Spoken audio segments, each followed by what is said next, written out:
Queridos, vamos então, pegar os nossos livros e as nossas Bíblias e vamos então ler aqui a página de número 100. No nosso livro estamos falando sobre a obra de redenção. Hoje queremos avançar um pouco mais no entendimento, no sentido de compreender, sobretudo, o propósito da encarnação, do viver humano, da morte e da ressurreição do nosso Senhor. Nós sabemos que todos esses são temas centrais, do Evangelho. O cristianismo afirma categoricamente que Jesus, ou melhor, que o Cristo de Deus, ele se fez carne, ele se faz homem.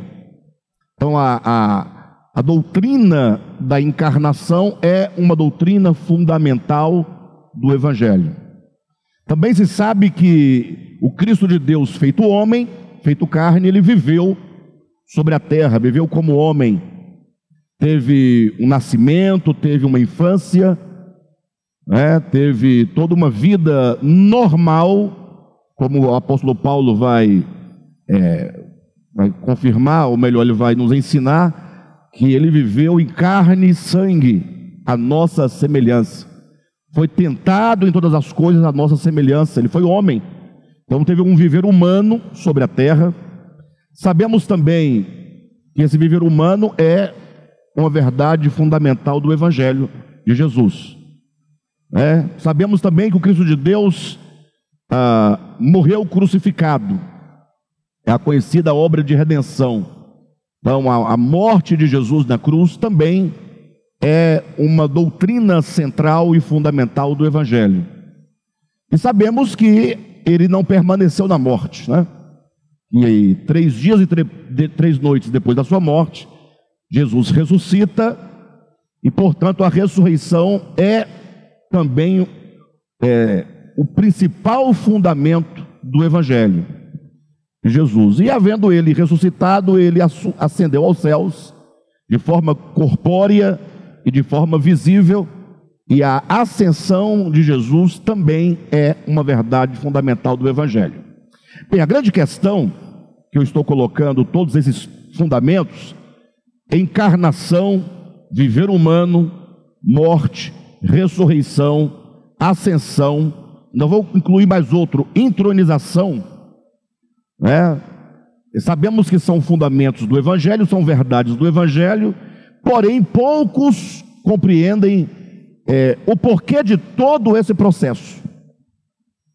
Por que para Deus salvar o homem, redimir o homem efetivamente, ele tem que se submeter o Logos, o Cristo, a todo esse processo, um processo de descida dos mais altos céus, ou melhor, desculpe-me, uma descida dos céus às regiões mais baixas da terra, conforme Efésios capítulo 4, a partir do versículo 6 em diante, vai dizer que ele desceu às regiões mais baixas da terra, e de lá ele agora faz um caminho inverso, subindo aos mais altos céus, onde ali ele recebe o nome que está acima de todo nome. Então, toda essa saga de descida e de subida, toda essa história, todo esse processo, que na verdade é um só, mas que nós podemos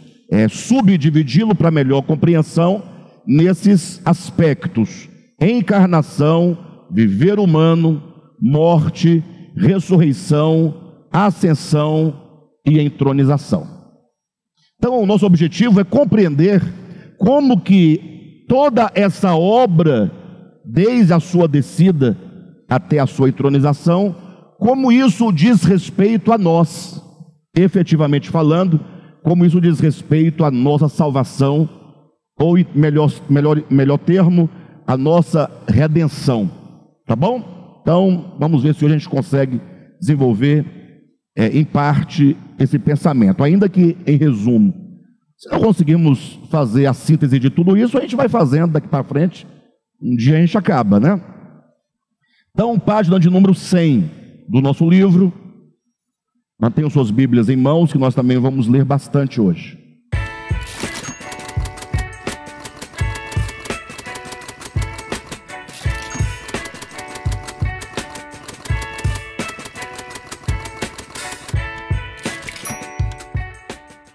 Então nós temos aí, a partir do segundo parágrafo da página 100, onde diz: o preço pago pelos nossos pecados.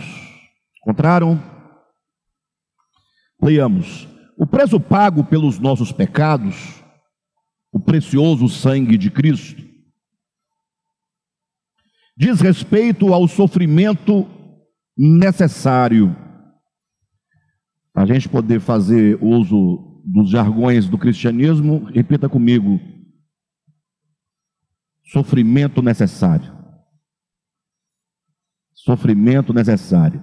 No caso aqui, não é apenas uma palavra de afirmação, é uma frase que você tem que falar, entender e compreender, sobretudo, por que essa frase está aqui. Sofrimento necessário. Algumas coisas da nossa existência são necessárias, elas acontecem por necessidade. Outras coisas acontecem de uma maneira totalmente acidental. Você pode até fazer aqui a dicotomia necessidade e acidente. Aquilo que é necessário, porque não é possível que aconteça algumas coisas sem que aquilo aconteça. Já os acidentes não, é possível que, não é? Por exemplo, o homem, o ser humano, ele é ser humano porque ele tem uma característica, que é a razão. A razão. Logo, o ser humano, ele é humano, basicamente falando, por causa da sua racionalidade. De modo que todos os seres que não são os homens, que nós conhecemos, embora participe de alguma característica que nós também tenhamos, a sensibilidade, né? Enfim, a própria, o ser vivo, mas a razão humana é necessário para, em essência, para que nós sejamos humanos. Se algum humano nasce com deficiência na razão, aí é uma deficiência na razão, não é falta de razão, mas é alguma doença, alguma enfermidade, algum desvio, algum distúrbio na própria razão, mas possui a razão, porque até para estar doente tem que ter a razão, né? Agora, nascer branco ou negro, nascer alto ou baixo, nascer na América ou na Europa, isso tudo é acidental. Estão entendendo a questão? Então, quando nós falamos aqui, olha, o preço pago pelos nossos pecados, o precioso sangue de Cristo, diz respeito ao sofrimento necessário. Não é um sofrimento acidental. Ele é necessário na construção de um caminho que leve o homem de volta a Deus. Irmãos, entendam efetivamente e de uma vez por todas que quando Deus olha para a terra e então ele se propõe salvar o homem, e Deus, digamos assim, tem um plano de redenção, esse plano de redenção é um plano orgânico e a própria redenção também é orgânica. Não é uma questão meramente objetiva, como que já falamos nas mensagens anteriores, né? Como que o homem tivesse uma dívida, alguém paga a dívida, está pago, você pode entrar, está salvo. Como se fosse uma negociação, um jogo. Não, não. O problema do homem é que ele está caído organicamente. O problema do homem não é um problema de inimizade, de um ponto de vista formal. Não, é do ponto de vista do coração. A queda do homem, que é o afastamento do homem em relação a Deus, é algo que acontece no coração do homem, na vontade humana, na mente humana, na alma humana, nas emoções humanas, na consciência humana, em todo o ser do homem. A prova disso, e talvez seja a melhor prova, é que todos nós, embora no processo de redenção, embora compreendendo o Evangelho, embora crendo no Evangelho, embora amando a Jesus, ainda experimentamos a dificuldade no âmbito de relacionamento com Deus. Em que sentido? Ora, no sentido que muito da vontade dele ainda não é a nossa vontade. Existe um contraste aí, existe uma luta. O próprio apóstolo Paulo diz: a carne milita contra o espírito e o espírito contra a carne. Ora, se há essa batalha entre carne e espírito, é porque ainda existem em nós resistência ao Espírito de Deus, resistência à vontade de Deus. Aquele crente que diz: não, eu estou um crente abençoado, santificado, pronto. Quem disser assim é porque entende a vida cristã enquanto um aspecto meramente formal. Ele cumpre algumas formalidades, alguns dogmas, e não atenta para a condição do coração. Logo, ele acha que porque ele batizou, porque ele dá o dízimo, porque ele vai ao culto, porque ele lê a Bíblia, porque ele não bebe, porque ele não fuma, porque ele não dança, porque ele não canta a música da Xuxa, ele acha que agora ele está salvo, né? Mas não atenta para os grandes e graves problemas da sua alma, do seu coração, quanta resistência ainda há no nosso coração em relação ao Evangelho. Então, dito isto, que o problema do homem é um problema orgânico, intrínseco ao seu coração, à sua alma, quando Deus se propõe a salvar o homem, Deus não vai vir aqui para apenas realizar um pagamento, dar uma nota fiscal para o homem e tudo certo. Não, isso é bobagem. Ele vem e essa intervenção divina para salvar o homem compreende aspectos também orgânicos. Se o problema do homem é um problema de consciência, esse problema tem que ser tratado onde? Na consciência. Se o problema do homem é no coração, esse problema tem que ser tratado aonde? No coração. Por isso, o verbo, que é o Cristo, se faz o quê? Carne. Ele fala: eu vou me vestir deste homem que precisa de salvação. Ele se veste do próprio homem. Se você parar um pouco para pensar a obra de redenção, né, e pensar, inclusive esse é um tema muito questionado, viu, por algumas religiões, que embora admitam Jesus enquanto um grande homem, um grande profeta, um grande sábio, né, um camarada iluminado, consciência desenvolvida, mas que não aderem à mensagem da encarnação.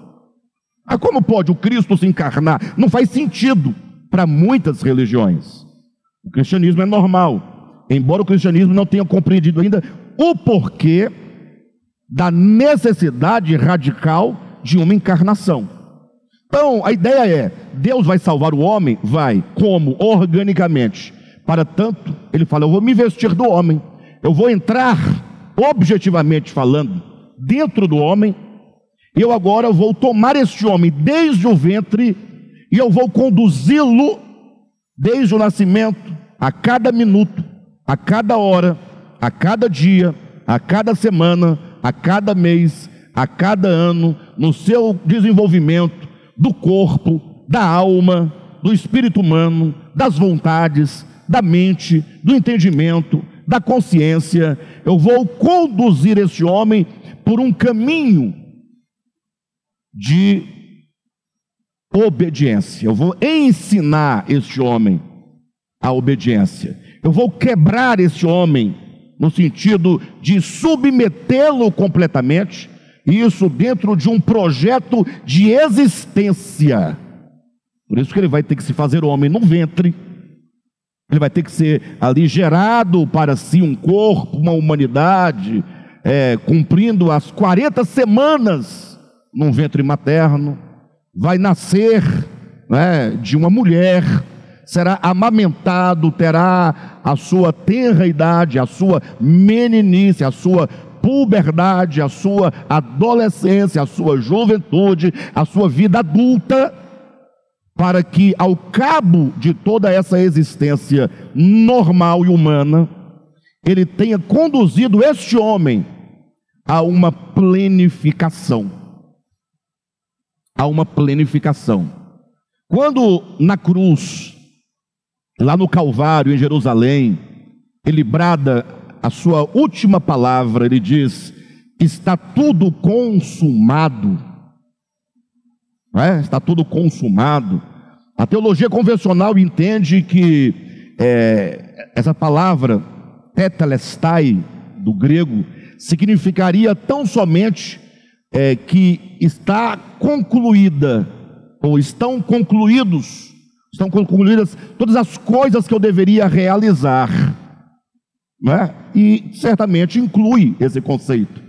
Mas a palavra tetelestai, que vem de teleio, não é? Teleio significa fim, mas não fim enquanto aquilo que acabou, mas significa aquilo que atingiu plenamente a sua natureza, a sua condição diante de Deus.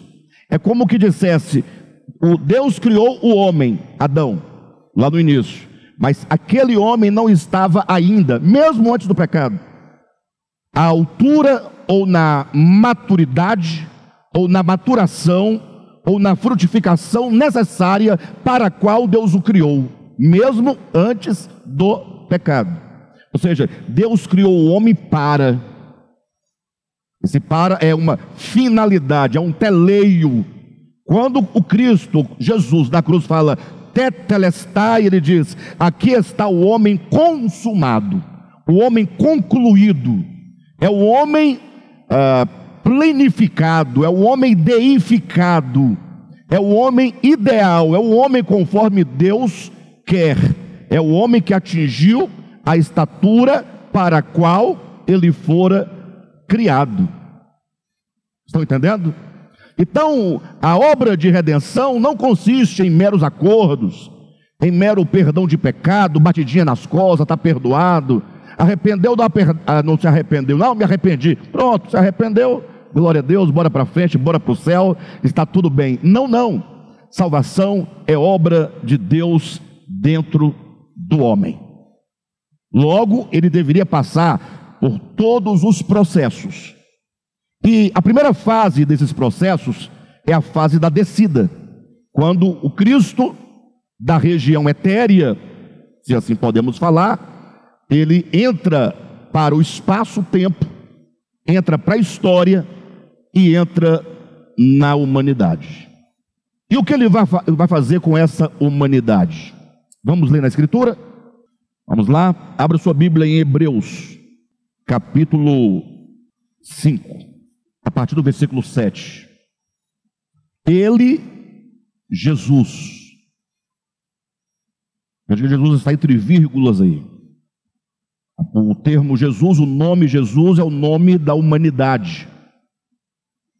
Ele, Jesus, vírgula, nos dias da sua carne. Logo está falando nos dias em que ele esteve vivendo como homem sobre a terra, tendo oferecido com forte clamor e lágrimas, orações e súplicas a quem o podia livrar da morte, e tendo sido ouvido por causa da sua piedade, embora sendo filho, aprendeu a obediência pelas coisas que sofreu. Veja, falando da humanidade de Jesus, do Cristo, disse que ele com forte clamor e lágrimas orava ao Pai pedindo que a quem o podia livrar da morte, tendo sido ouvido por causa da sua piedade, embora sendo filho, aprendeu o quê? A obediência pelas coisas que sofreu. Ou seja, se tem uma coisa que nós mais resistimos é a dor e o sofrimento.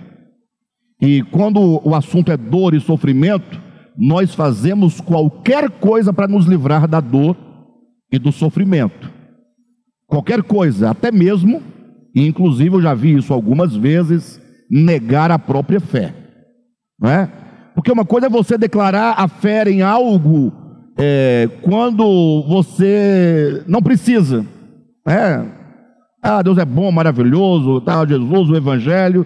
Agora, quando vem a dor e o sofrimento, e você não encontra saída para a dor e para o sofrimento, e alguém aparece te oferecendo uma garrafada que foi benzida lá na encruzilhada tal, aí você fica, poxa, mas funciona mesmo? Aí funciona, você fica assim, mas eu sou crente, mas está aqui a garrafada, qualquer coisa, você que sabe, né? Aí a dor vem, aí você, não, mas só um pouquinho não faz mal também não, né? Não tem problema nenhum. E de fato beber, isso não faria mal nenhum. Se não fizer bem, também mal, creio que não faria. Mas o problema não está no tomar ou não essa coisa. É como que nós negociamos a nossa fé.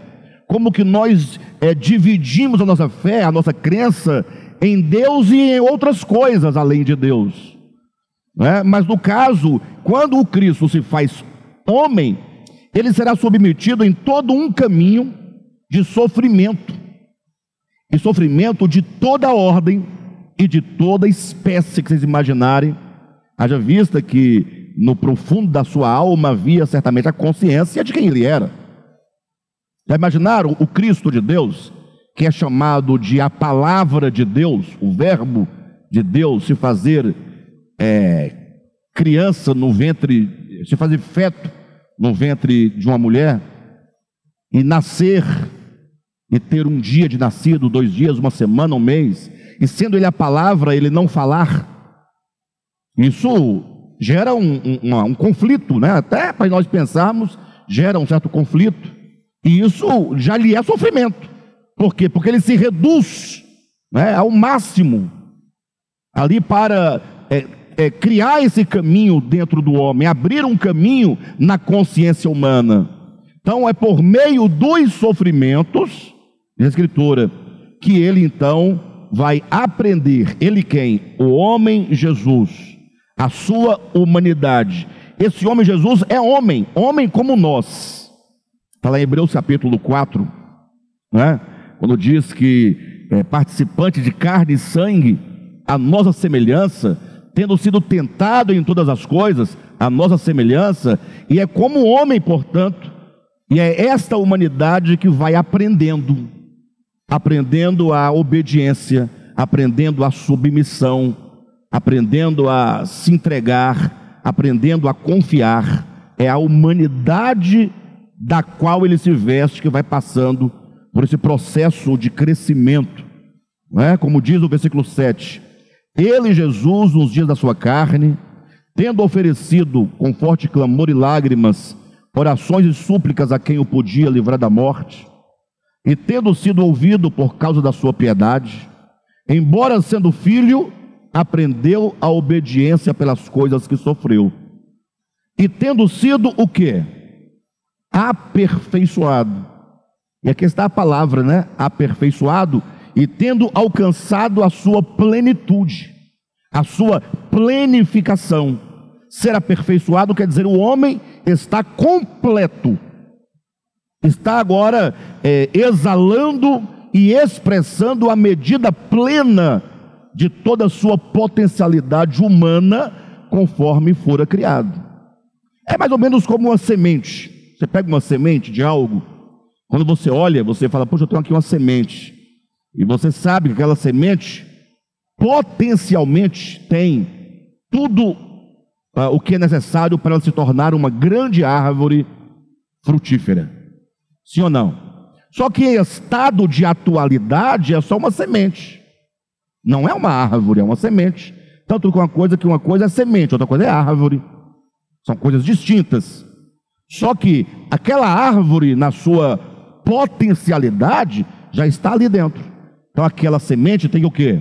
Ela tem que morrer, ela tem que germinar, ela tem que se desenvolver, crescer, ganhar corpo, e ela tem que gerar folhas, e então flores, e então frutos. Quando ela chega no máximo da sua plenitude e potência, que se transformou em atualidade, com os frutos maduros, aquela árvore frondosa e grande, ela está o quê? Plenificada. Ela está o quê? Aperfeiçoada.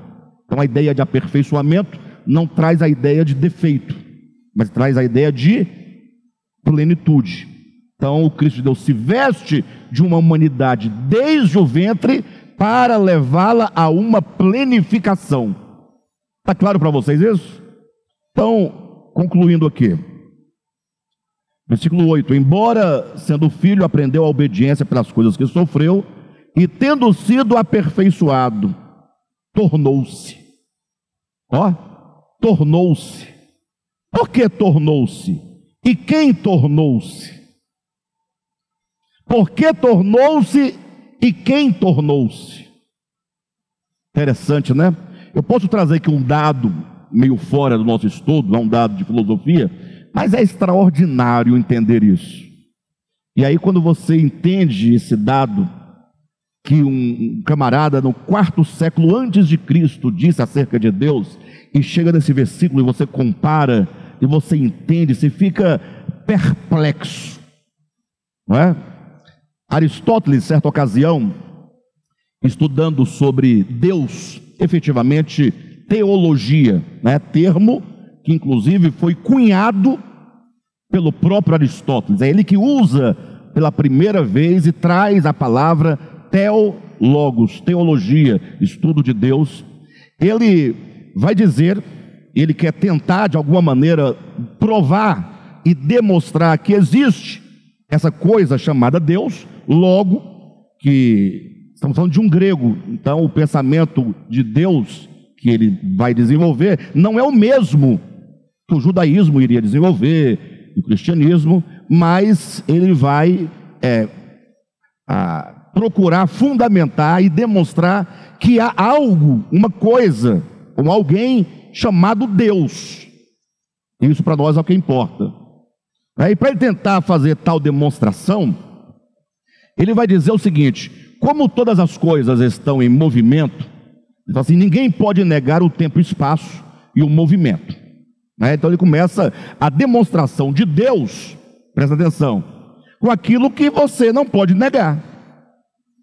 O que você não pode negar? Que todas as coisas estão em movimento.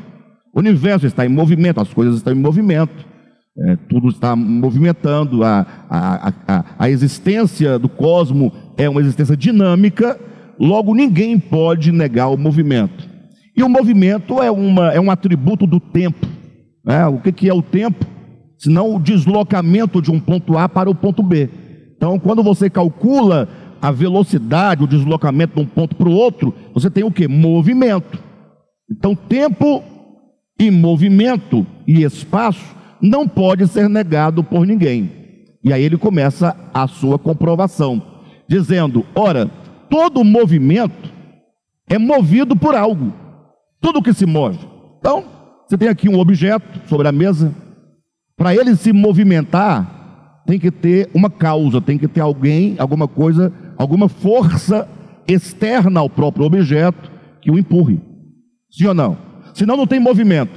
Ora, mas se o meu dedo é a causa do movimento deste óculos, o meu dedo também está se movendo, sim ou não? Logo tem que ter uma causa desse movimento. Aí então ele vai buscando, se um movimento gera outro movimento, vamos buscar onde está a causa do primeiro movimento. Então, o primeiro que move tudo, presta atenção, o primeiro que move tudo é Deus. Só que não acaba aqui, você fala assim, mas ficou meio dogmático, né? Não falou muita coisa. Aí ele vai dizer, só tem um detalhe: esse movimento, esse que move todas as coisas, esse que é o motor de todas as coisas, ele próprio não se move. Ele é imóvel. Porque se ele se mover, se ele tiver essa ideia de movimento, logo terá que ter uma causa que o move. E então ele não pode ser Deus. Ele tem que ser um motor imóvel. Vai ficando mais interessante, né? Aí ele faz a pergunta mais dramática: e como que um motor imóvel pode mover? Que ele tem que dar um empurrão. Não tem não? Não tem que dar o primeiro empurrão no universo para ele começar a movimentar? Ele fala, o motor imóvel que é Deus move todas as coisas à semelhança do amado que move o amante.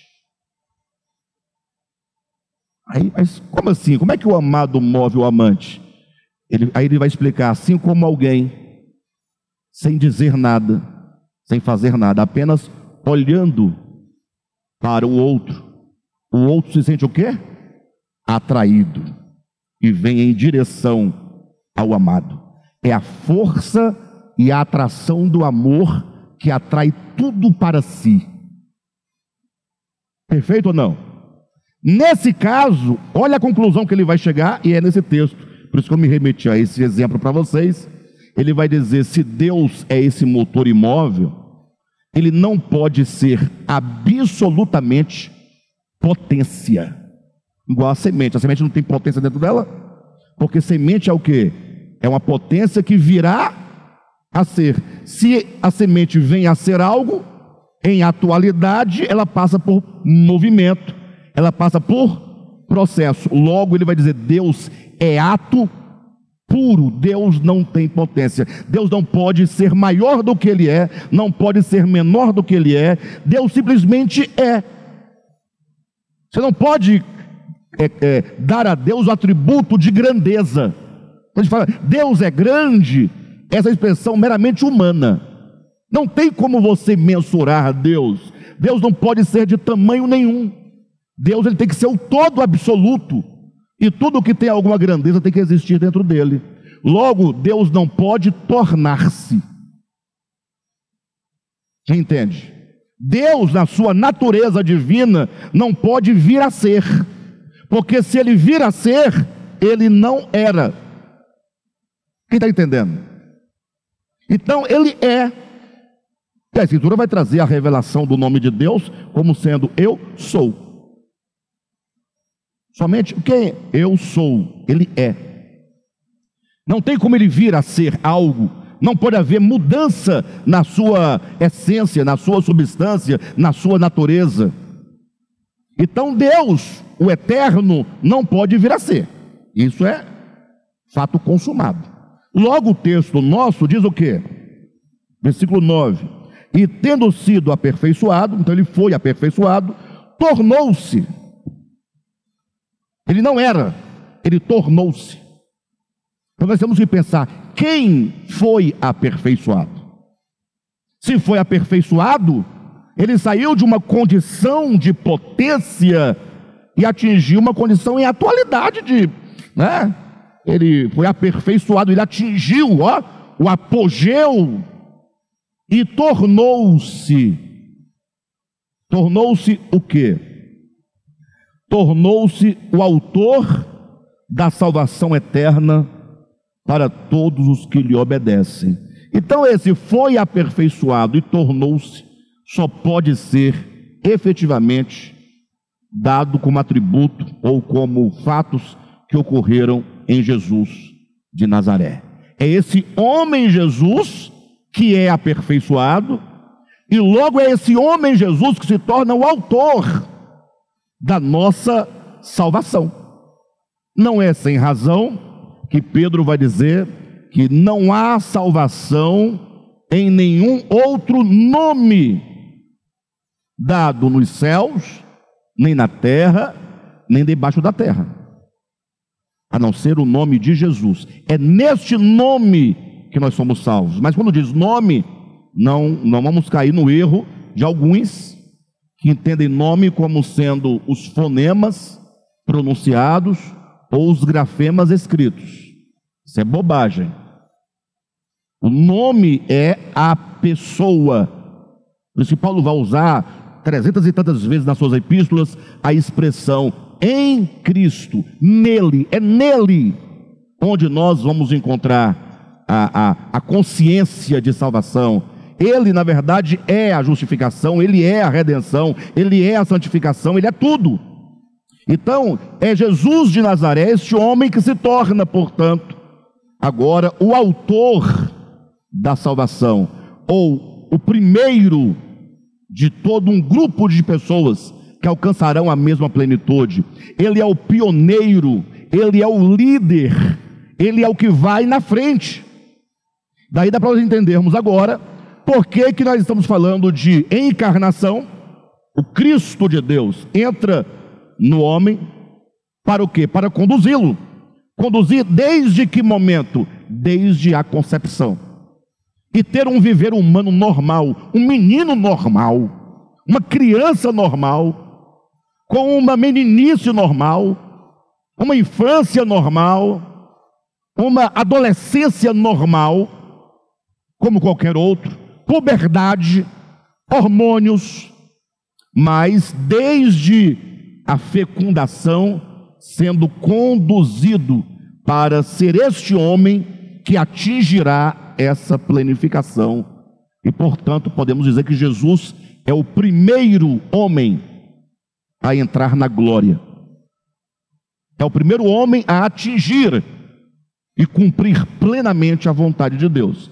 Veja ainda em Hebreus capítulo 2, versículo 5. Pois não foi a anjos que sujeitou o mundo que há de vir, sobre o qual estamos falando. Então, atente para a leitura. Quando diz não foi a anjos que sujeitou o mundo que há de vir, sobre o qual estamos falando, então, primeira coisa, aqui estava se falando, nesse contexto, de um mundo vindouro. Sim ou não? Sobre o qual estamos falando. O mundo que há de vir, sobre o qual estamos falando. Logo, não se estava falando aqui deste mundo atual. Porque está dizendo sobre o mundo que há de vir. Porque este mundo no qual estamos é aquele mesmo mundo de Gênesis capítulo 1. Quando dito que, havendo Deus criado os céus e a terra, submeteu este mundo no qual vivemos ao governo de Adão.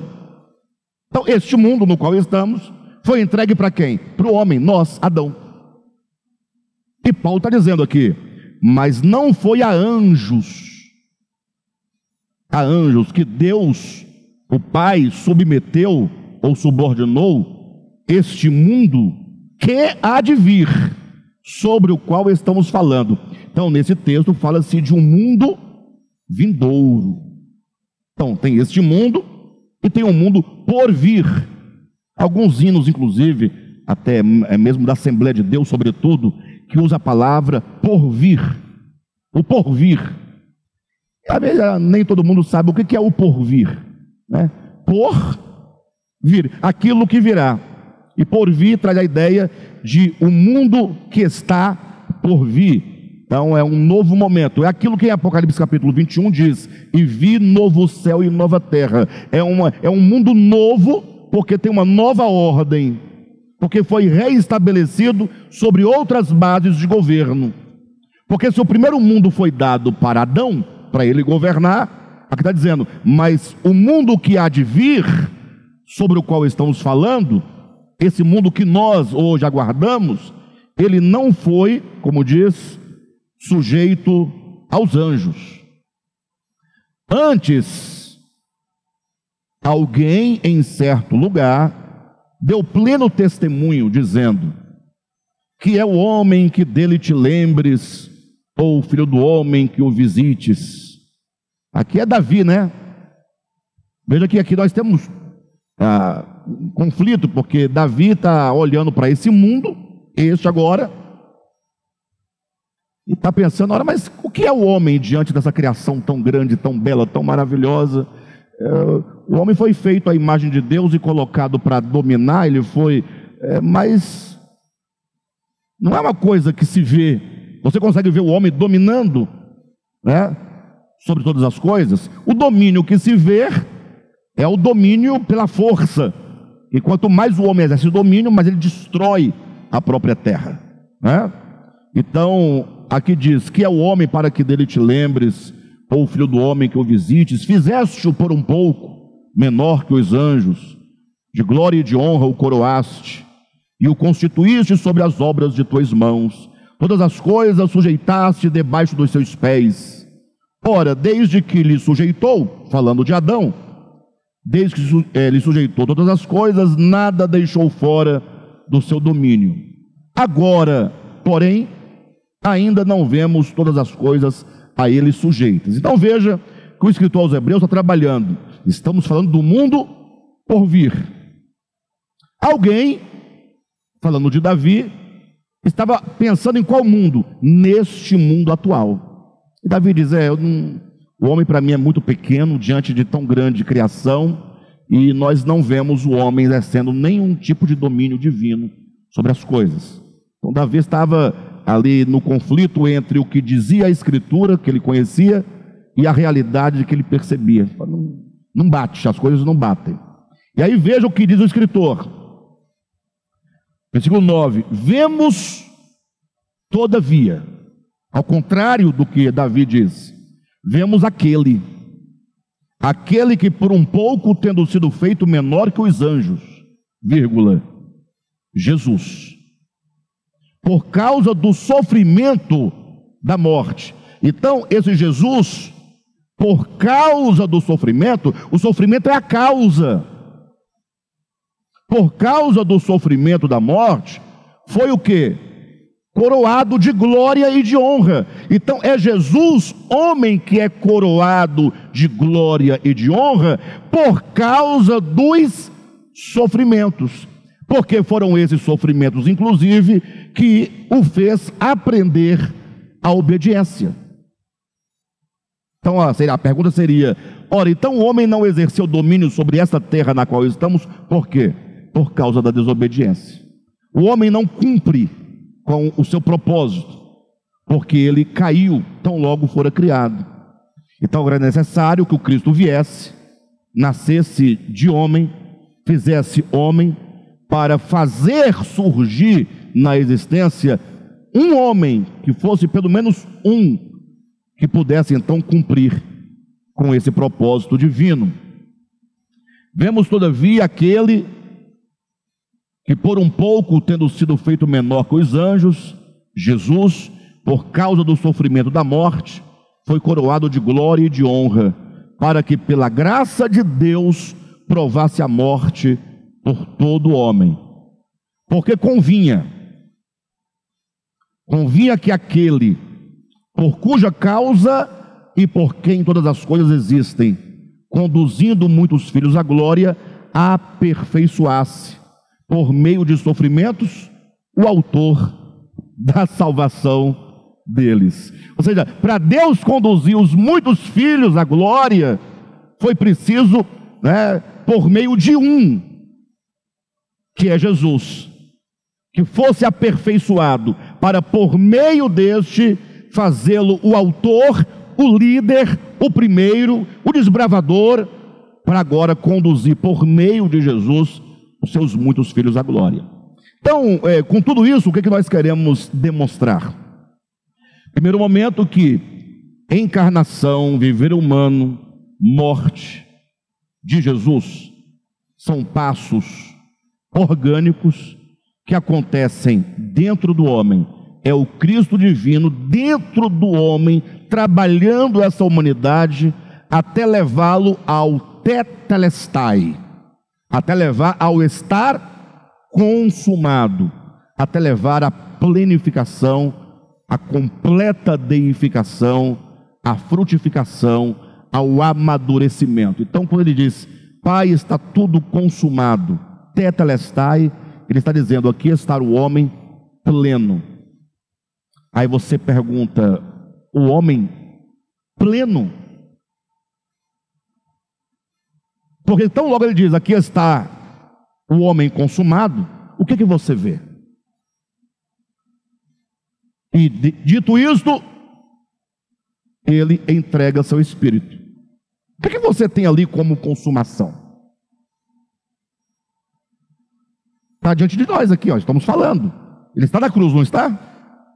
Imagine que desde o nascimento até a cruz foram 33 anos, passando por toda sorte de privação, toda sorte de provação, toda sorte de tentação, mas agora é um homem que, não tendo cometido nenhum pecado, atinge essa plenitude e, portanto, completamente dado, entregue, renunciado, como quem renuncia a si mesmo, este homem que que é obediente até a morte, e morte de cruz, sem reclamar, sem exigir, sem pronunciar palavra de blasfêmia contra o próprio Pai.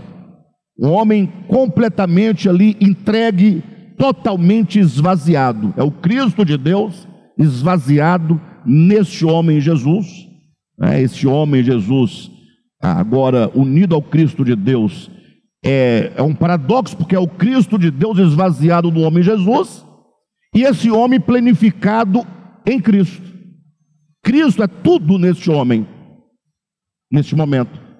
É um homem que desde o ventre viveu em completo amor, submissão e obediência pleno a Deus. Este homem, portanto, completamente esvaziado, inclusive destituído do seu próprio sangue físico, ali está o homem segundo Deus. É este homem que entra na glória, não é outro. Nenhum homem entrará na glória, somente este entrará na glória. Então percebe, é como se dissesse: olha, a salvação está feita, está realizada. E você já deve ter ouvido mensagens sobre o tetelestai, né? Sobre o está consumado, e vai muito bem essas mensagens, mas fica sempre uma coisa faltando para aqueles que refletem, porque depois de você ouvir tais ministrações, você fala assim: puxa, então se está feito, está feito, está feito. E sobretudo quando o debate é sobre justificação por fé, salvação perde ou não perde. Não, está tudo feito, está consumado, acabou, não tem mais nada a ser feito. De fato, Jesus entrou na glória, pronto. Agora, esta obra, esta mesma obra, desse mesmo Cristo em Jesus, tem que ser atualizada em mim, para que eu participe do mesmo processo de sofrimento, de aprendizado, aprender a obediência, a plena submissão, ao esvaziamento, a entrega completa, para que um dia possamos afirmar, como o apóstolo Paulo afirmou, com a segurança: desde agora a coroa me está reservada, não somente a mim, mas a todos quantos amam a sua vinda. Então, agora esse homem que é sepultado, ele não pode permanecer na morte. Afinal, a morte é o fim da primeira parte desse processo orgânico. Agora esse homem, Jesus, sepultado, ele agora vai ser absorvido pela vida, completamente ressuscitado, glorificado, e aí começa o processo de ascensão. A ascensão de Jesus, que foi quando a gente fala ascensão corpórea. Por que tem que enfatizar corpórea? Porque é esse homem Jesus que agora ressuscitado sobe. Ele sobe, é assunto aos céus, e ele então é entronizado, e ele é exaltado acima de todas as coisas. Ou seja, todo o processo que é um processo de redenção acontece buscando o homem, conduzindo o homem por um caminho de aprendizado, de sofrimento, de renúncia, de entrega, de amor, de submissão, de obediência, para agora levá-lo até o trono de Deus, onde se consuma efetivamente a salvação. Então, todo esse percurso é o percurso da redenção. Então, todos quanto forem plenamente e finalmente redimidos, terão passado por esses processos todos, né? Alguém fala assim: mas tem um problema, Alexandre, não dá para entender, porque nisso nós nos esbarramos num problema, numa situação. Em qual situação? Pelo que você colocou, isso aconteceu com Jesus, ok, primeiro homem salvo, glorificado, maravilha, mas se tem que acontecer comigo, logo, essa salvação enquanto processo em mim, como ela vai acontecer? Por obras? É a pergunta. Eu tenho que fazer o quê? E se tem que fazer alguma coisa, logo, a salvação é um produto da obra humana. Não vão perguntar isso para nós ou não vão? E aqui está o grande segredo. Como foi que Jesus de Nazaré viveu do modo como viveu e venceu do modo que venceu? Senão porque o Cristo divino estava encarnado nele.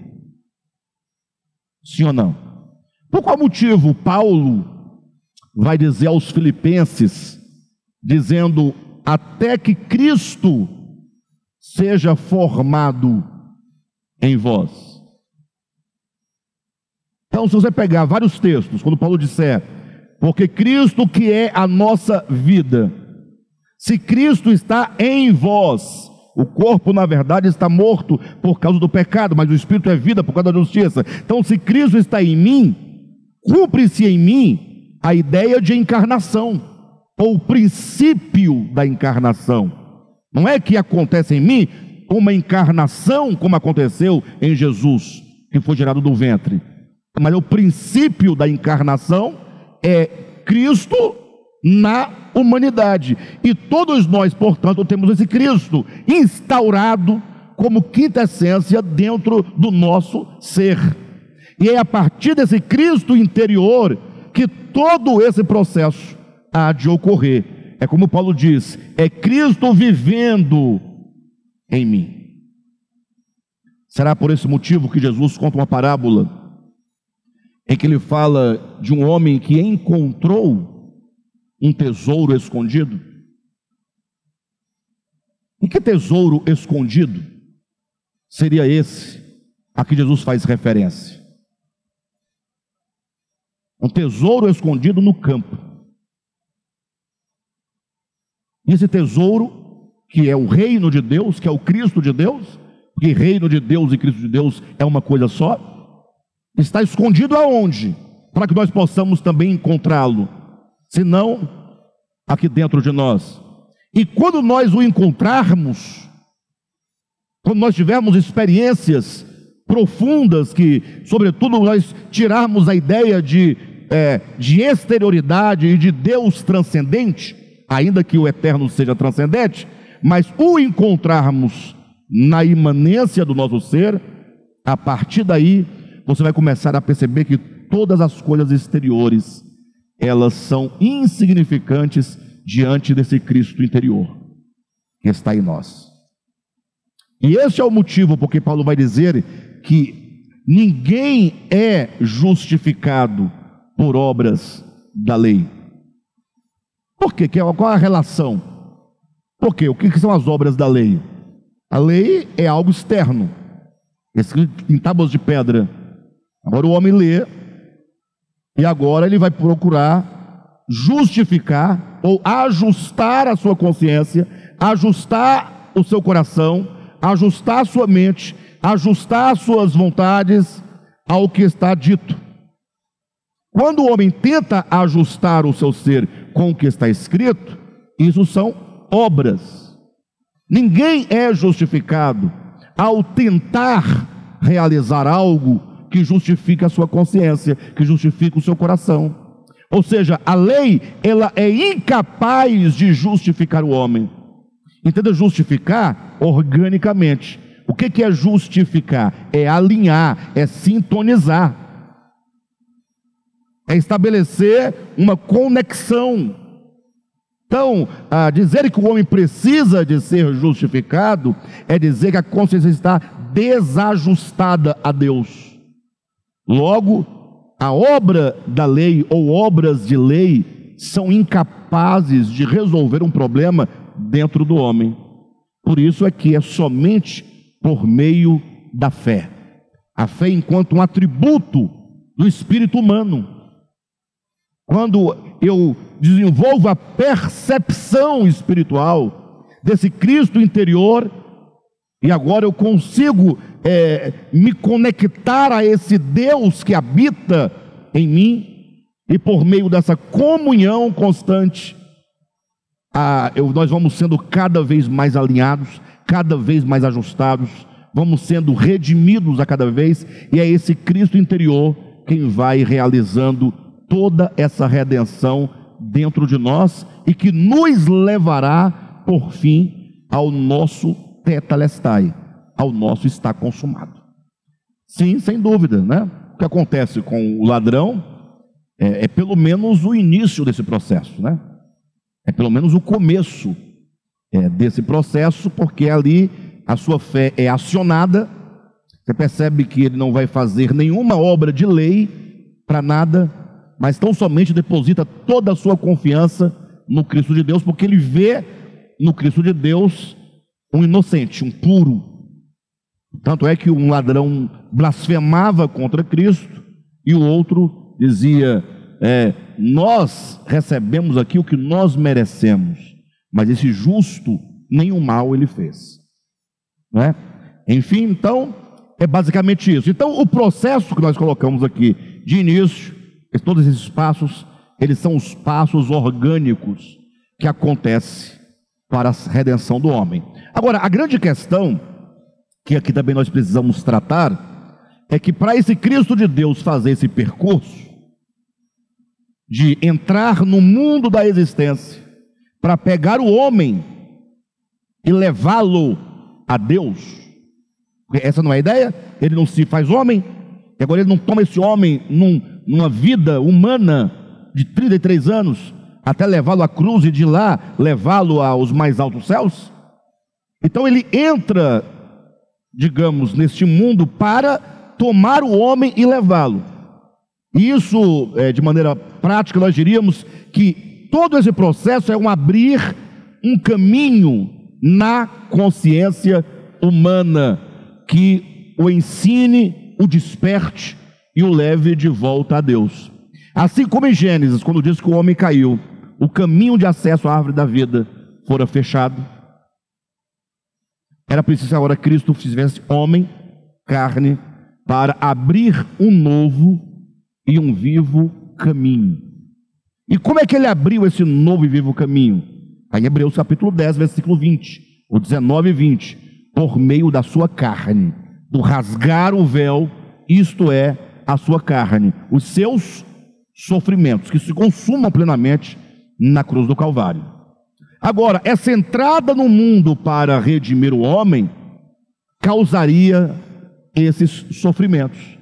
Porque imagine vocês se Cristo continuasse na glória, tranquilo, na sua glória eterna, com o Pai, como ele fala: glorifica-me com a glória que eu tivera junto de ti antes que houvesse mundo. Então ele tinha a sua glória. Então ele poderia ficar eternamente na sua glória e não daria nada. Nada lhe poderia sofrer. Agora, a partir do momento que ele fala assim: eu vou entrar no mundo e vou tomar o homem e levá-lo a Deus, ele vai enfrentar o que nesse processo? Ele vai enfrentar as forças das trevas. Quem vai causar-lhe os sofrimentos são as forças das trevas.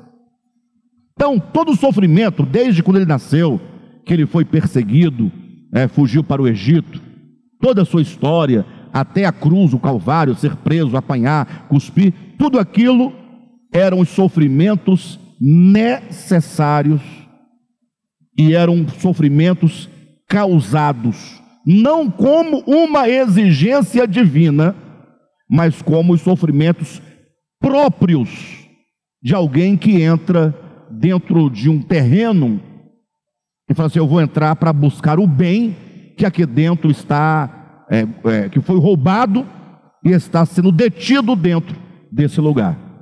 Então, imagine só, vamos pensar em termos totalmente humanos, né?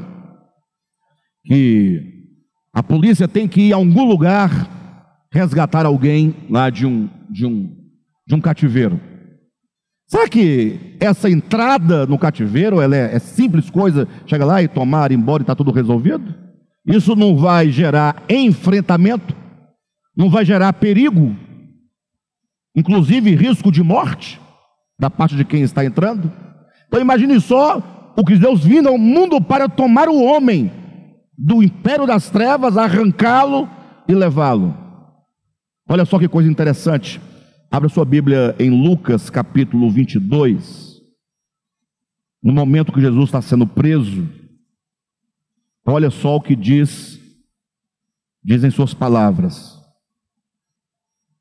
Lucas capítulo 22, no versículo 47, tem aí o título: Jesus é preso, né? Eu vou ler para vocês até o 53, tá? O nosso objetivo é o 53, mas veja todo o trajeto. Falava ele ainda quando chegou uma multidão. E um dos 12, o chamado Judas, que vinha à frente deles, aproximou-se de Jesus para o beijar. Jesus, porém, lhe disse: Judas, com um beijo traís o Filho do Homem? Ou traz o Filho do Homem? Os que estavam ao redor dele, vendo o que ia suceder, perguntaram: Senhor, feriremos a espada? Um deles feriu o sumo sacerdote e cortou-lhe a orelha direita. Mas Jesus feriu o servo do sumo sacerdote cortando-lhe a orelha direita. Obrigado. 51. Mas Jesus acudiu dizendo: deixai, basta. E tocando-lhe a orelha, o curou. Então dirigiu-se Jesus aos principais sacerdotes, capitães do templo e anciãos que vinham prendê-lo, disse: saístes com espadas e porretes, como para deter um salteador? 53. Diariamente estava eu convosco no templo, não puseste as mãos em mim. Esta, porém, é a hora e o poder das trevas. Então, olha que coisa interessante. Diariamente eu estava com vocês no templo. Vocês nada fizeram. Por que eles nada fizeram? Porque nada podiam fazer até aquele momento. Esta, porém, é a hora das trevas. Ou seja, agora vocês colocarão a mão em mim. Agora vocês vão desferir contra mim todos os sofrimentos que vocês querem imprimir. Porque esta é a hora e este é o poder das trevas. Então, são as trevas, é o império das trevas, é a escuridão, é o mal, que vai agora levar Jesus aos mais profundos sofrimentos. Sabemos que a sua morte na cruz, sua paixão, desde a sua prisão até o tetelestai, toda aquela noite pela qual ele foi julgado, foi traído, foi abandonado, e depois às 6 horas, 9 horas que ele ficou lá sendo crucificado no Calvário, todo esse período, todo esse processo que ele estava entregue na mão dos homens maus e dos homens perfeitos, como sendo neste momento aquilo que diz: o Pai entrega o seu filho. Não é que o pai açoita o seu filho, nem que o pai mata seu filho, nem que o pai cobra. Não, o pai entrega. Ou seja, o Filho de Deus foi o quê? Ele foi entregue por causa dos nossos pecados. Vamos encontrar constantemente na Escritura, sobretudo em Paulo, capítulo 5 de Romanos, ele vai dizer como Jesus, ele foi entregue pelo Pai. Por que entregue? Ora, porque o Pai poderia não entregá-lo à mão dos salteadores. Simples assim. E mais um texto para nós podermos encerrar. Abra sua Bíblia em João, no capítulo 8, e veja também mais esse texto. Capítulo 8, a partir do versículo 37. Jesus aqui falando com escribas e fariseus, Ele diz assim: bem sei que sois descendência de Abraão. É Jesus dizendo para os judeus: bem sei que sois descendência de Abraão. Contudo, embora vocês sejam descendência de Abraão, contudo procurais matar-me. Quem procurava matar a Cristo? A Jesus. A descendência de Abraão. Então havia aqui um conflito. Embora vocês sejam descendentes de Abraão, vocês querem me matar. E por que eles queriam matar a Jesus? Em que consistia o desejo no coração de matar a Jesus? É o versículo, só você ler. Bem sei que sois descendência de Abraão, contudo procurais matar-me, porque a minha palavra não está em vós. Olha os motivos e as razões por que queriam matar a Jesus, e porque por fim mataram a Jesus. Versículo 38. Eu falo das coisas que vi junto de meu Pai, vós porém fazeis o que vistes em vosso Pai. Então está aqui Jesus, que faz a vontade do Pai, que fala aquilo que ele, Jesus, viu no Pai. Por isso ele faz a vontade do Pai. Mas aqueles que se dizem descendência de Abraão, querendo matá-lo, porque a palavra de Cristo não estava neles, olha o que é dito: mas vós, 38, eu falo das coisas que vi junto de meu Pai, vós porém fazeis o que vistes em vosso Pai. Então lhes responderam: nosso pai é Abraão. Disse-lhe Jesus: se sois filhos de Abraão, praticai as obras de Abraão. Mas agora procurais matar-me a mim, que vos tenho falado a verdade, que ouvi de Deus. Assim não procedeu Abraão. Então o pai não haveria de matar o seu filho, nem de reivindicar a morte do seu filho. Assim também não faria Abraão. Esses queriam matar a Cristo, eles queriam porque eles estavam inspirados no pai deles, no pai, nós vamos encontrar aqui já quem é este pai. Eles estavam inspirados pelo espírito do pai deles, e eles assim o faziam porque não tinham a palavra de Cristo no seu coração. Seguindo adiante, diz o texto, versículo 40, ou melhor, versículo 41.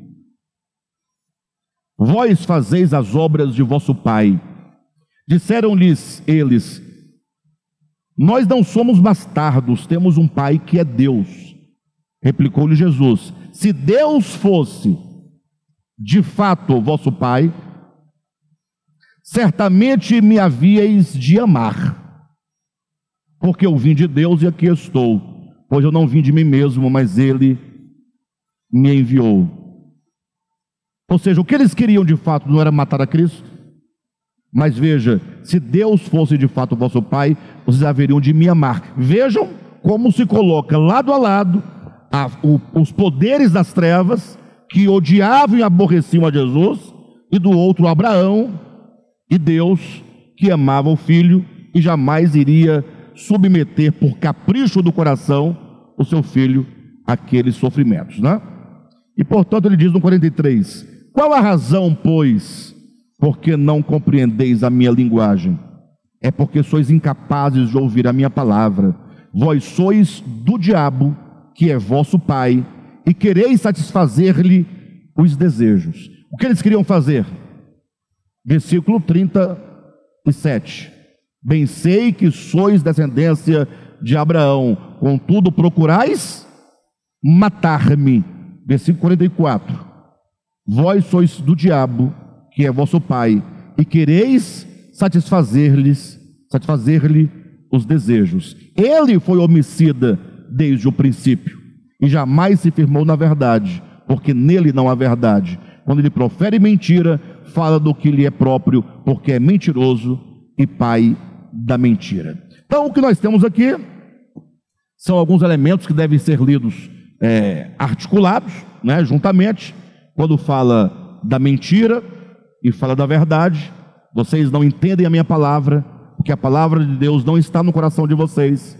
Vocês não me amam, consequentemente, porque a palavra de Deus não está no vosso coração. Então vocês querem satisfazer o desejo do vosso pai, que é homicida, logo vocês querem me matar. Isso porque o pai de vocês, que é o diabo e que é homicida, ele é o pai da mentira. Então a batalha e a guerra é entre a verdade e a mentira, entre o erro e a verdade, entre o ódio e o amor.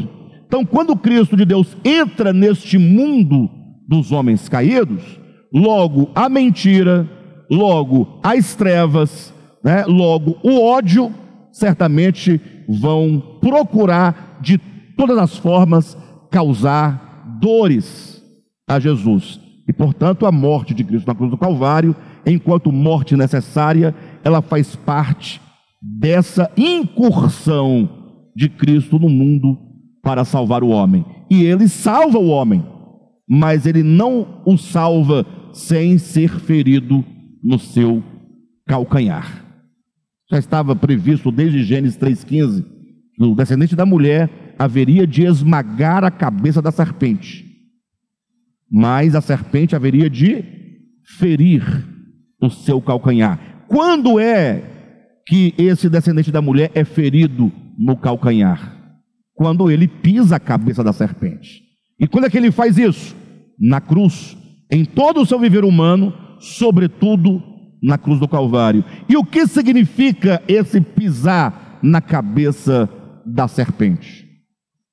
Se nós entendermos que a serpente é esse ego maligno dentro de nós, que nos contamina, que nos envenena e que nos distancia de Deus, então agora, quando Cristo entra no homem Jesus, esse homem Jesus, a cada sim para a verdade, a cada sim a obediência ao Pai, cada vez que em amor ele vai se submetendo, ele vai vencendo essa serpente, vai sendo destruída, vai sendo esmagada, até que na cruz finalmente a cabeça dela é completamente esmagada. Ele vence Satanás, ele vence o diabo, ele vence o ego, mas para tanto, isso não poderia ser feito sem que ele fosse também ferido no seu calcanhar. Amém, queridos?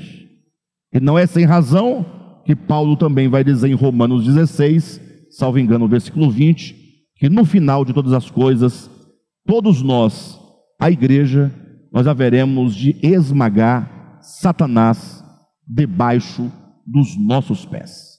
Deus há de esmagar a Satanás debaixo dos nossos pés, porque a igreja triunfará sobre a serpente, como também Jesus triunfou.